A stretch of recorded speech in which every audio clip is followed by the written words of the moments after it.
السلام علیکم ورحمۃ اللہ وبرکاتہ۔ بسم اللہ الرحمن الرحیم۔ الحمد للہ وکفی وسلام علی عبادہ الذین اصطفی۔ اما بعد فاعوذ باللہ من الشیطان الرجیم۔ بسم اللہ الرحمن الرحیم۔ انما يتقبل اللہ من المتقین۔ سبحان ربک رب العزة عما یصفون وسلام علی المرسلین والحمد للہ رب العالمین۔ ایک مرتبہ محبت کے ساتھ، عظمت کے ساتھ، ادب کے ساتھ درود شریف پڑھ لیجیے۔ اللہم صلی علی سیدنا محمد وعلی آل سیدنا محمد وبارک وسلم۔ معزز و مکرم علماء کرام، بزرگان محترم اور برادران عزیز، ایک ہے قابلیت اور ایک ہے قبولیت۔ ایک ہے قابلیت اور ایک ہے قبولیت۔ قابلیت یعنی قابل ہونا، لائق ہونا، اور قبولیت یعنی قبول ہو جانا، مقبول ہو جانا۔ لیکن یاد رکھیں کہ اللہ رب العزت کی بارگاہ میں قابلیت سے زیادہ قبولیت کا اعتبار ہوتا ہے۔ اور قبولیت کسے کہتے ہیں؟ کہ قبولیت یہ ہے کہ کوئی چیز پسند آ جائے، کوئی چیز اچھی لگ جائے تو وہ ہماری نگاہ میں قبول ہو جاتی ہے، مقبول بن جاتی ہے۔ اور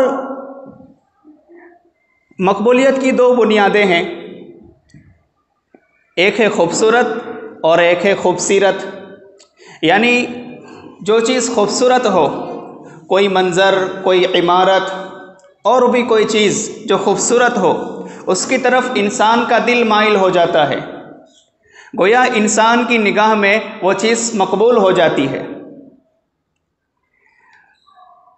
جیسے ابھی ہماری جماعت کے ایک ساتھی 600 روپے کی چپل لے کر سورت سے آئے اور یہاں آنے کے بعد ماشاءاللہ وہ احمد آباد میں قبول ہو گئی۔ کیوں بھائی؟ وہ چیز پسند آ گئی تو لے جانے والا بھی الحمدللہ پہن کر چلا گیا، تو گویا اس کی نظر میں وہ چیز مقبول ہو گئی۔ تو مقبولیت کی دو بنیادیں ہیں، ایک خوبصورت ہونا، ایک ہے خوبصیرت ہونا۔ لیکن یہ کوئی حتمی قاعدہ نہیں ہے، بلکہ وہ تو پسند کرنے والے کی مرضی پر ہے کہ اسے جو چیز پسند آ جائے۔ کیونکہ دنیا میں بہت ساری چیزیں ایسی ہیں جو انسان جس کو پسند نہیں کرتا۔ دنیا میں بہت ساری چیزیں ایسی ہیں جس کو انسان پسند نہیں کرتا، وہ چیز اچھی نہیں ہوتی مگر پھر بھی پسند آ جاتی ہے۔ اس کی دلیل قرآن عظیم الشان میں ہے کہ حضرت موسیٰ علیہ السلام کی زبان میں لکنت تھی، اچھی طرح وہ بات پیش نہیں کر پاتے تھے، اچھی طرح نہیں بول پاتے تھے، اسی لیے دعا بھی فرمائی، رب اشرح لی صدری، پروردگار عالم میرے سینے کو کھول دیجئے، ویسر لی امری، اور میرے معاملے کو آسان فرما دیجئے، واحلل عقدۃ من لسانی یفقہوا قولی، اور میری زبان کے گرہ کو بھی کھول دیجئے لوگ تاکہ میری باتوں کو سمجھ سکے۔ میرے سینے کو تو گنجی نئے اسرار کر دے اور میرے ہر معاملے کو آسان کر دے، کھول دے میری زبان سے گرہ کو یا رب تاکہ لوگ سمجھے یہ مجھ پر احسان کر دے۔ تو حضرت موسیٰ علیہ السلام نے دعا فرمائی، اور ان کے جو بھائی تھے ہارون علیہ السلام، وہ بڑے فصیح اللسان تھے، بہت اچھا بول لیتے تھے۔ هو افصح منی لسانا، قرآن کریم کا بیان ہے کہ وہ مجھ سے زیادہ فصیح اللسان تھے، بہت اچھا بول لیتے ہیں۔ مگر اللہ رب العزت نے ہم کلامی کے لیے، اپنے ساتھ بات کرنے کے لیے کس کو پسند فرمایا؟ حضرت موسیٰ علیہ السلام کو۔ وَكَلَّمَ اللَّهُ مُوسَىٰ تَكْلِيمًا، اور اللہ رب العزت نے موسیٰ علیہ السلام کو اپنی ہم کلامی کے لیے قبول فرمایا۔ تو بہت سی چیزیں وہ ہوتی ہیں جو اچھی نہیں لگتی مگر انسان پسند کر لیتا ہے۔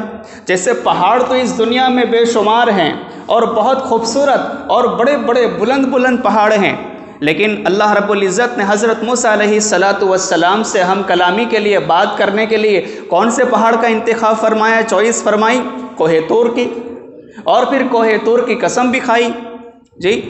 احد پہاڑ کے متعلق اللہ کے رسول صلی اللہ علیہ وسلم نے فرمایا کہ احد پہاڑ ہم سے محبت کرتا ہے اور ہم احد پہاڑ سے محبت کرتے ہیں۔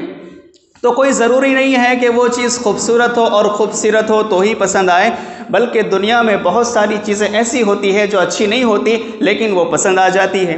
اگر آپ اتنی بات سمجھ چکے ہیں تو اب آنے والی باتوں کو سمجھنے کی کوشش کریں۔ ایک بزرگ گزرے ہیں جن کا نام ہے ابن عطا اسکندری رحمۃ اللہ علیہ، بہت بڑے اللہ والے تھے اور علم و حکمت کی باتیں کیا کرتے تھے۔ اگر ان کو لقمان حکیم ثانی یا پھر یہ کہ اس امت کا لقمان کہا جائے تو کوئی حرج نہیں۔ ان کی ایک کتاب ہے الحکم، کیا نام ہے؟ الحکم۔ وہ فرماتے ہیں کہ ربما فتح لک باب الطاعہ وما فتح لک باب القبول، کہ بہت سی مرتبہ اطاعت کا دروازہ تو کھول دیا جاتا ہے لیکن قبولیت کا دروازہ نہیں کھولا جاتا۔ انسان اعمال کرتا ہے اور سمجھ رہا ہوتا ہے کہ میں بہت اعمال کر رہا ہوں، میں بہت نیک اعمال کا اہتمام کر رہا ہوں، مگر دوسری جانب نہیں دیکھتا کہ وہ میرے اعمال قبول بھی ہو رہے یا نہیں ہو رہے ہیں۔ تو قبولیت کا دروازہ بہت سی مرتبہ بند کر دیا جاتا ہے اور اعمال کا دروازہ کھول دیا جاتا ہے، اور انسان اعمال کر کے کیا سمجھتا ہے کہ واہ میں نے تو اللہ کی اطاعت کر لی، لیکن یہ نہیں دیکھتا کہ میرے اعمال اللہ کے یہاں قبول ہوئے یا نہیں قبول ہوئے۔ اسی لیے ہمارے اکابر کرتے تھے اور ڈرتے تھے، ہمارے اکابر کرتے بھی تھے اور ڈرتے بھی تھے، اور ہمارا حال یہ ہے کہ کرتے بہت کم ہے، ڈرتے بالکل نہیں ہے، اور اپنے اعمال پر ناز بھی بہت ہے۔ امام اعظم ابو حنیفہ رحمۃ اللہ علیہ نے 40 سال تک عشاء کے وضو سے فجر کی نماز پڑھی، اس بات کے صحیح ہونے میں کوئی دو رائے نہیں ہے۔ عشاء کے وضو سے فجر کی نماز 40 سال تک پڑھی۔ ایک مرتبہ جب عمرہ کے لیے تشریف لے گئے اور عمرہ کے لیے تشریف لے گئے مقام ابراہیم پر، 2 رکعت میں آپ نے پورا قرآن مکمل کر لیا، پورا قرآن 2 رکعت میں مکمل کر لیا۔ اس کے بعد ہاتھ اٹھا کر کیا دعا کی؟ ما عبدناک حق عبادتک، پروردگار میں تو آپ کی عبادت کا حق ادا نہیں کر سکتا، آپ اس کو اپنے فضل سے قبول فرما لیجئے۔ تو ہمارے اکابر کرتے بھی تھے اور ڈرتے بھی تھے۔ ہمارا حال یہ ہے کہ کرتے بہت کم ہیں، ڈرتے بالکل نہیں ہیں، اور پھر اپنے اعمال پر ناز بھی بہت زیادہ ہے کہ ہم تو کر رہے ہیں۔ اس لیے ہم جو بھی عمل کریں، عمل کرنے کے بعد اللہ کی ذات پر نظر رکھیں کہ اللہ آپ اس کو اپنے فضل سے قبول فرما لیجئے۔ علماء نے لکھا ہے کہ جنت میں داخل ہونا اللہ تعالیٰ کے فضل سے ہوگا، اللہ تعالیٰ کا فضل ہم پر متوجہ ہوگا، بندہ جنت میں داخل ہوگا۔ لیکن جنت میں درجات کیسے ہوں گے؟ فرمایا وَدَرَجَاتُهُ بِحَسْبِ الْأَعْمَالِ، کہ انسان کے درجات اس کے اعمال کے مطابق ہوں گے۔ وَلِكُلٍّ دَرَجَاتٌ مِّمَّا عَمِلُوا۔ تو اس سے یہ بات معلوم ہوتی ہے کہ جب معاملہ اللہ تعالیٰ کے فضل پر ہے تو ہمیں یہ حق نہیں پہنچتا کہ ہم عمل کر کے یہ کہیں کہ ہم نے کر لیا، بلکہ ہماری یہ ذمہ داری ہے کہ ہم عمل کریں اور عمل کرنے کے بعد اللہ تعالیٰ کی ذات پر نظر رکھیں۔ سفیان ثوری رحمہ اللہ بہت بڑے اللہ والے تھے، ایک مرتبہ بیٹھے رو رہے تھے، ایک دوست ان کا قریب سے گزرا، ان سے بڑی محبت کرتا تھا۔ انہوں نے کہا کہ حضرت کیا ہوا، کیوں رو رہے ہو، کوئی گناہ ہو گیا؟ دیکھو ہمیشہ آخرت یاد رہا کرتی تھی، ہم کیا کہتے کیا ہوا، دنیا لٹ گئی، روپیہ پیسہ برباد ہوا۔ انہوں نے کیا کہا، حضرت کیا ہوا، کوئی گناہ ہو گیا، کیوں رو رہے ہو؟ اب یہ واقعہ سمجھ میں آئے نہ آئے مگر ہے، ہم کرتے نہیں اس لیے ہمیں نہیں سمجھ میں آتا۔ حضرت رحمۃ اللہ علیہ نے فرمایا کہ بیٹا یہ کیا ہے؟ ان کے سامنے گیہوں کا گندم، وہ جو گیہوں ہوتے ہیں، گھؤں جس کو ہم بولتے ہیں، اس کا دانہ پڑا ہوا تھا۔ انہوں نے کہا، اٹھایا، بیٹا اس کی سائز کتنی ہے؟ کہنے لگے حضرت اس کی سائز تو اتنی سی ہے۔ فرمایا کہ دیکھو بیٹا، میں نے اپنے ارادے سے اللہ تعالیٰ کی زندگی بھر میں اتنی بھی نافرمانی نہیں کی۔ انہوں نے پوچھا پھر روتے کیوں ہو؟ فرمانے لگے یہی اصل مقصد ہے دعوت و تبلیغ کی اس مبارک محنت کا، یہی اصل مقصد ہے علماء کرام کے بیانات کا، ان کی محنتوں کا، تصنیف و تالیف کا۔ فرمانے لگے کہ بیٹا مجھے رونا اس بات پر آ رہا ہے کہ اللہ تعالیٰ نے ایمان کی جو نعمت مجھے دی ہے وہ موت کے وقت سلامت رہے گی یا نہیں رہے گی، میں اس کا خوف کر کے رو رہا ہوں۔ آج یہ خوف اپنے اندر پیدا کرنے کی ضرورت ہے، یہ ڈر اپنے اندر پیدا کرنے کی ضرورت ہے۔ ہم اللہ تعالیٰ سے ٹوٹ کر محبت کریں، جی اللہ تعالیٰ سے ٹوٹ کر محبت کریں، اللہ تعالیٰ سے مضبوط یاری لگائیں۔ اللہ تعالیٰ بڑے مہربان ہیں، لیکن قصور یہ ہے کہ ہم نے اللہ تعالیٰ کی طرف توجہ نہیں کی، ہمیں اللہ تعالیٰ کے احسانات یاد نہیں رہتے۔ ایمان کی جو نعمت اللہ تعالیٰ نے مجھے دی ہے، مجھے ڈر ہے کہ وہ میرے پاس سلامت رہے گا یا نہیں رہے گا۔ یہ پتنگ چگ رہے ہیں، یہ کھلی علامت ہے اس بات کی کہ ہمارے دل میں اللہ تعالیٰ کا ڈر نہیں ہے، دل ہمارے مردہ ہو چکے ہیں۔ جبکہ انگلش میں پتنگ کو کہتے ہیں کائٹ، اور اسلام میں یہ نہیں ہے رائٹ۔ اور جو چگائے گا پھر وہ اللہ تعالیٰ کے عذاب سے کرے گا فائٹ، اور جب ہار جائے گا پھر کہے گا کائٹ از ناٹ رائٹ۔ یہ پتنگ چگانا صحیح نہیں ہے، یہ غیروں کے طریقے ہیں۔ ہم اللہ کے رسول صلی اللہ علیہ وسلم کو ناراض نہ کریں، غیروں نے بہت تکلیف پہنچائی ہے، محبوب صلی اللہ علیہ وسلم کے غم کو سمجھیں۔ ہم محبوب صلی اللہ علیہ وسلم کے امتی ہیں، ان کے غلام ہیں، اور ہمارے وہ محسن ہیں، ہماری شفاعت کرنے والے ہیں۔ ہمیں چاہیے کہ ہم اللہ کے رسول صلی اللہ علیہ وسلم کو ناراض نہ کریں۔ 100 بار چمن مہکا، 100 بار بہار آئی، دنیا کی وہی رونق، دل کی وہی تنہائی۔ دنیا کی محفلوں سے اکتا گیا ہوں یا رب، کیا لطف انجمن کا جب دل ہی بجھ گیا ہو۔ آج ان دلوں کو زندہ کرنے کی محنت کرنا ہے، اور یہ مبارک محنت ہے جس میں نکل کر انسان کے دل کو زندہ کیا جاتا ہے۔ انسان اپنے اصلاح کی نیت سے نکلتا ہے، جی، اور اپنے ایمان کو کامل بنانے کی نیت سے نکلتا ہے، پھر اللہ تعالیٰ اس پر اپنا فضل بھی فرماتے ہیں۔ وقت ختم ہونے جا رہا ہے، بس 2 باتیں عرض کر کے اپنی بات مکمل کرتا ہوں۔ عبداللہ ابن مبارک رحمۃ اللہ علیہ استاذ المحدثین، جی، اور جیسے مجمع بہت زیادہ ہو تو بہت سی مرتبہ آواز پہنچانے کے لیے مکبرین ہوتے ہیں۔ جیسے میں نے ایک بات کہی، انہوں نے سنی، پھر انہوں نے ان کو پہنچائی، انہوں نے سنی، انہوں نے ان کو پہنچائی، اس طرح مکبرین ہوتے ہیں۔ ان کے ایک ایک درس میں 1100 مکبرین ہوا کرتے تھے جو ان کی بات کو آگے پہنچاتے تھے، اور ایک مرتبہ دوات گنی گئی 40,000 دواتیں تھیں۔ اتنے بڑے مجمع میں وہ درس حدیث دیا کرتے تھے، لیکن جب انتقال کا وقت آیا اپنے شاگردوں سے کہا کہ میرے بچوں مجھے زمین پر لٹا دو۔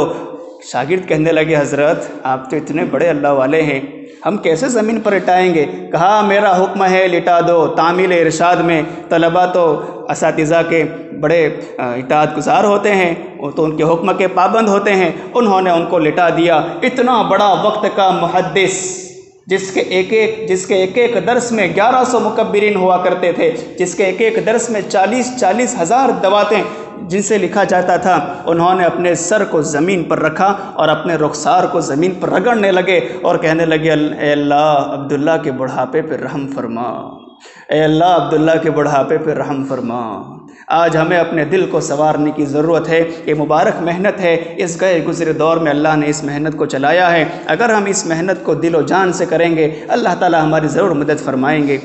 بس ایک آخری بات، یہ دوسری بات ہے جو اس سے پہلے میں نے بیان کی عبداللہ ابن مبارک والی، اور ایک آخری بات، حضرت مولانا طارق جمیل صاحب اللہ تعالیٰ ان کی عمر میں عافیت برکت عطا فرمائیں، اس امت کا بہت بڑا قیمتی سرمایہ ہے۔